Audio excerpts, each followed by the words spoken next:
Okay, olwaleero ngenda kuyigirizayo ebintu ebigenda okufuula prize ng'omusajja. Omanyi nabagamba okubeera prize tokyogera bwogeza ama prize ama high value. No. Kino okureflectinga in your actions, in your character, how you carry yourself. So in today's video, one thing I will need you to know, women are everywhere who are beautiful, but successful men and high value men are not everywhere. So one thing you should do for yourself, come and join my classes. Nakola program whereby wosobola okwetayayiza nosobola okuyiga with your fellow men. What you practice is what you become. You practice to be weak, you'll be weak. You practice to be strong, you'll be strong. So choose a mind yo ogezeeko kola ebintu bya leero. So video negenda kubeera mpanvuko nenjagala paying attention paka wegwerako. Okay, let's go in our video. Step 1, make a lot of money. Tewaliyo amount joina beera nayo eya sente nti oyina beera ne sente bweziti, no, tekiriyo. So you have to make money by making like solutions in a society. One thing I told you, find a problem in a society.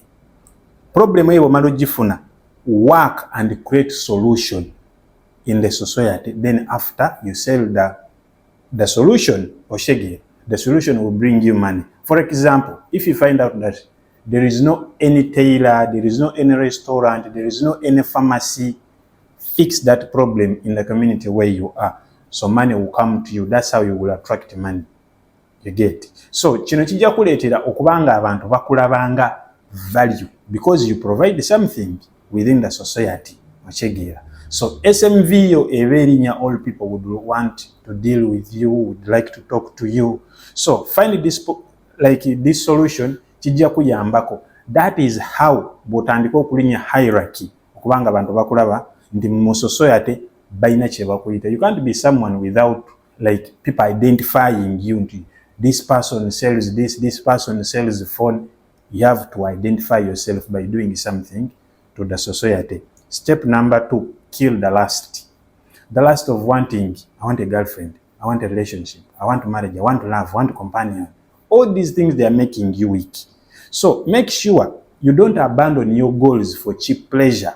All these things, they don't last. So kotunulire ebanga lyonna lyozo dating. Bakazi bameka about dating zo never make up. So you've been wasting your time, you're dating this, you're dropping this, you're jumping on this one. So kill that lust and first focus on yourself. Focus on high goals. One thing I told you what women want from men is one thing, like you should acquire a lot of skills for yourself. So the more you acquire a lot of skills, these skills will bring you money. As I said previously in point number 1. So the more you acquire a lot of skills, these skills will generate into money. 100% of your time should be on you yourself, not on the woman. Because women, I told you in our previous videos, that women, they always change because that is their nature. So making sure you kill lust, build a big family, open business, experience and learn from your past. So put your life into achieve greatness as a man if you want to be respected. So if you don't have status, women will view you as an invisible. They walk on you, they'll step on you, they'll go to other men who have value. You'll be a regular guy. Okay? So step number 3, stay miles away from societal advice. They will tell you go to school, marry, make this, have kids. At your age, you should have this. At your age, this, you should have this. All that is good, but it does not guarantee. These are normal things, you know. So you have at least okukyusaako obenga toli wa bulijjo.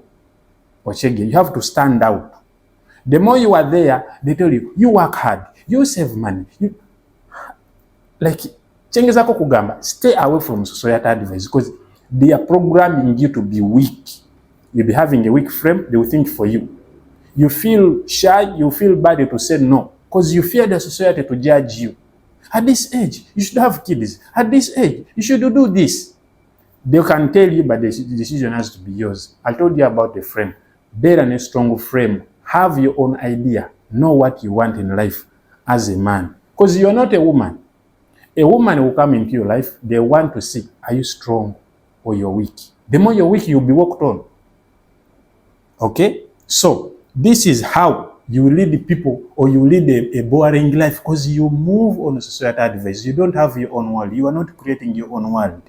So step number 4, you don't need any gym, any this. You go there because all these things, they are good. But let me tell you, if you go to gym but your internal strength is weak, then you're wasting time. I told you in the previous video that speak what you desire, not what you fear. If you talk negative about yourself, even if you go in the gym, your body will be useless. So you have to create a strong mind. You have to create like whereby you are not moved, you're like a rock. Be self-centered, be grounded in who you are.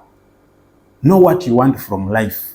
Know what you want from women. Know what you want from your friends. Don't like toleeta buli omu oba oshegeera. Osokuba nga togenze mu gym, osokuba push-ups at home. There is a lot of things you can do never togenze mu gym if you want to be strong. The strong body, you can't buy it.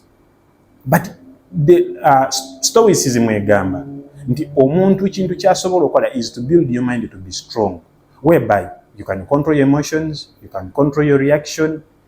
Always you have to live in the gray area. I'm telling you that. So number 5, protect your masculine frame. What do I mean? Modernity has killed the man's inner drive. You quit your urge to watch porn. Okay? You smoke. Like you always take alcohol. 80% of men are fat, are dumb, are broke. Separate yourself from this crap of cure in the generations. So a lot of you want to be swiping, watching girls, you're watching porn, this, all that. All this, you are practicing your mind, you're training your mind that this is like the pleasure, this is your world. You're supposed to do that. You see, like it's normal. That's why because women are created to filter the weakness in you. Ojja kulaba omukazi nga takuwa respect. Nga guloza audacity ajijjawo omukazi okubanga disrespectinga.